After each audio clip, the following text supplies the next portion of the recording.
You thought you picked me. That's not entirely true. I was the one who was watching. For a long time. A very long time. There was one evening. Just one. And in that moment, I decided. You don't know when it was. You don't remember it. But I do. I remember every detail of that one evening. That is what I'm going to tell you now. Listen to me.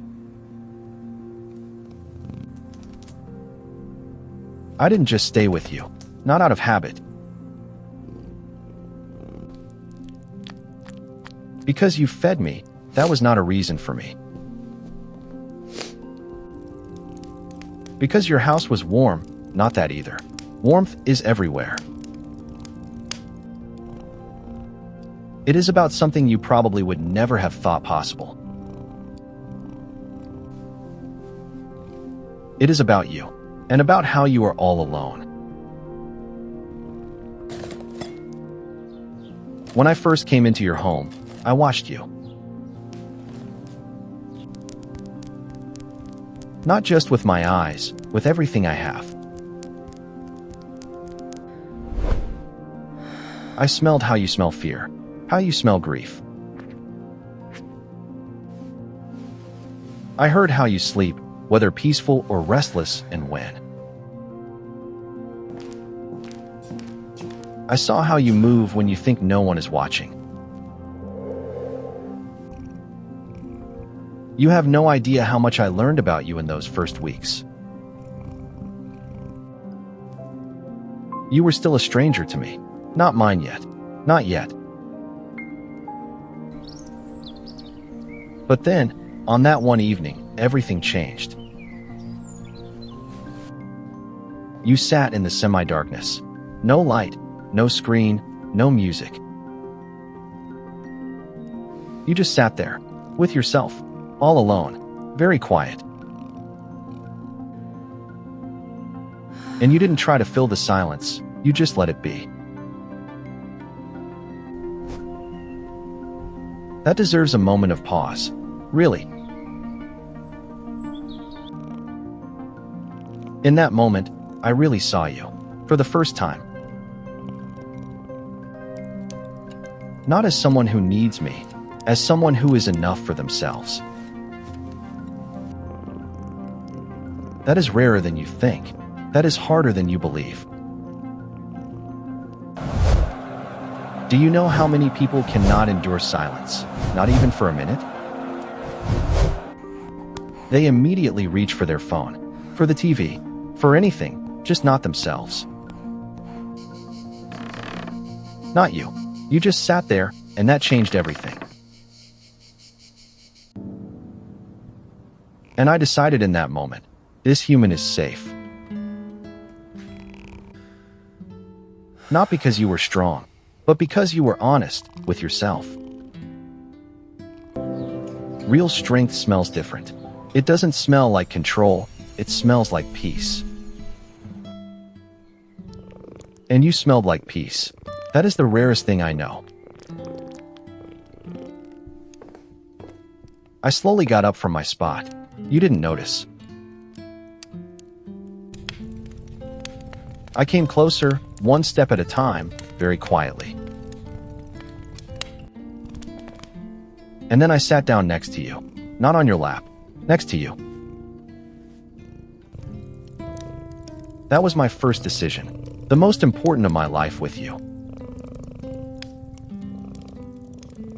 You flinched when you felt me. Then you stayed very still. You didn't try to pet me. You just kept breathing. That was right. That was exactly the right thing. That was all I needed. That night, I really slept deeply for the first time, next to you.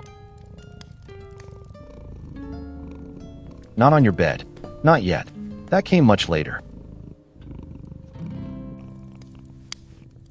But that night, I was close enough to hear your heartbeat. Your heartbeat was calm. That told me, I am safe here.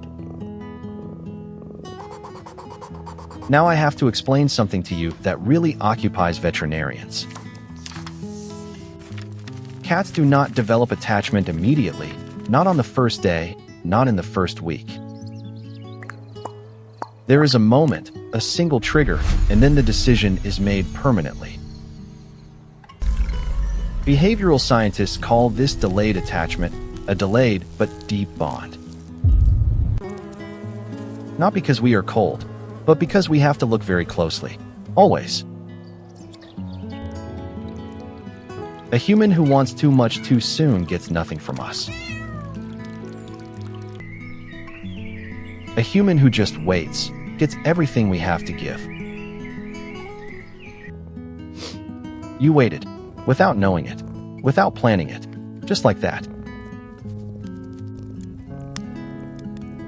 That makes you someone you can really trust. Do you remember when I really looked at you for the first time? Not at the food bowl, not when you called me, just from across the room. You noticed it, right? You looked back and then blinked. And then, very slowly, I blinked too. Deeply, consciously, calmly. That wasn't a coincidence. That was my statement. My answer to your trust. Scientists at the University of Sussex have shown that this slow blinking is a clear signal of trust, in cats as well as a human smile.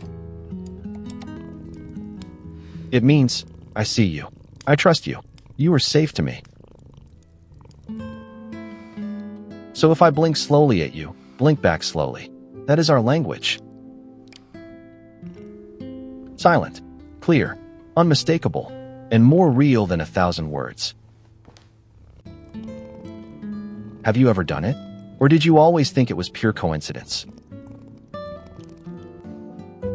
It was never a coincidence. Every one of my gestures is a conscious decision. The first time I showed you my belly, did you really understand that? That is the most vulnerable, defenseless spot on my whole body. I showed you my most vulnerable spot voluntarily. You don't just do that. You only do that when you are really sure, when you have really decided.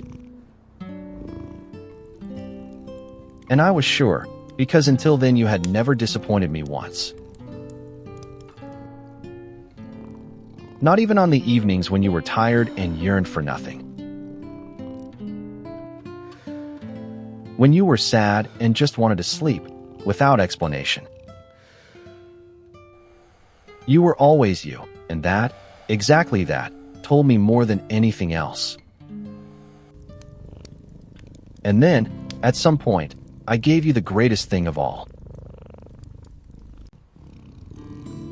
Not my purring, not my toys, not my belly.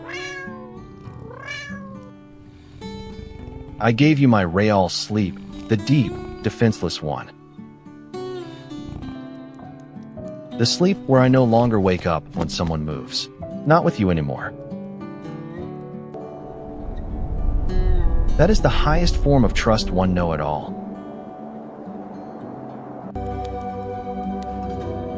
And I gave it to you, only to you. But now comes what I really wanted to tell you, the main thing. Not the story of the decision, but the real reason behind it. I chose you because you didn't lie that evening. You didn't hide your grief behind smiles and noise. You let it be. You didn't fight the silence like a danger. You just sat in it. That is rare. That is more real than almost anything humans want to show. And I live only for the real. Only for that. Only that. We cats don't lie. And we only follow those who also don't lie. Never. I know you had days when you weren't sure if you were good enough. For me, for others, even for yourself, I know these doubts in you. I am telling you now, and I mean it, you were good enough. From the beginning. Not because you were perfect, because you were you.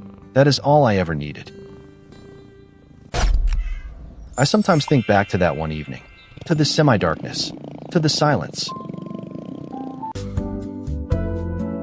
And I think, that was the evening I came home. Not you to me, I to you, because you were my home before I knew it. Because home is not the place where you were born, that's just a place. Home is the person next to whom you stop searching, stop being watchful. You are my home. That is no metaphor. That is my whole truth. And if you ever wonder, when did I actually know that?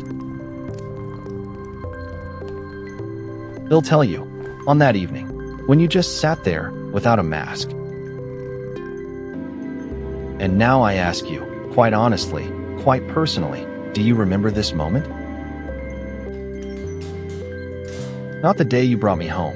That was just the beginning. But the evening when something changed quietly and secretly, without a plan. Maybe you don't know. Maybe it was a look you have long forgotten. But I remember. I will always carry this moment within me. Tell us, if you like, when did you feel that this cat is truly mine? I have my moment. You have yours. And maybe they were the same.